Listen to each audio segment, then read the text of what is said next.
রাত বাজে 12টা।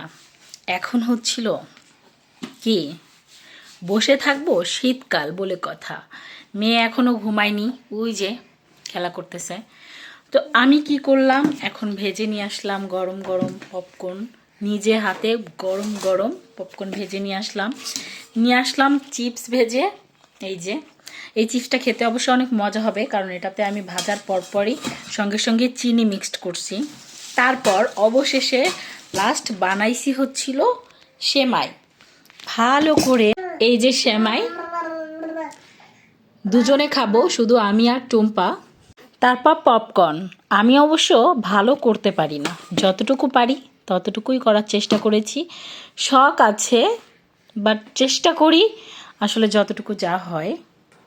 আমি পারি না কিন্তু চেষ্টা করি। এখন আমার খাবার রান্না যদি কারোর ভালো না লাগে তো আমি কি করব, আমি তো চেষ্টা করি, তাই না? তো যাই হোক, আমারটা আমার ভালো লাগলেই হচ্ছে। আমার হাজবেন্ড বলছে তার ভালো লাগলেই হচ্ছে, তো এই আর কি। তো যাই হোক, আমার রান্না আমার ভালো লাগে, আমার হাজবেন্ডের ভালো লাগে। যে আমার রান্না সারা জীবন খাবে তার ভালো লাগলেই হচ্ছে, আর কারোরটা দেখার দরকার নাই। যদি তাদের ভালো না লাগে আমি কি করব? ওকে, সবাই ভালো থাকো, সুস্থ থাকো, আল্লাহ হাফেজ।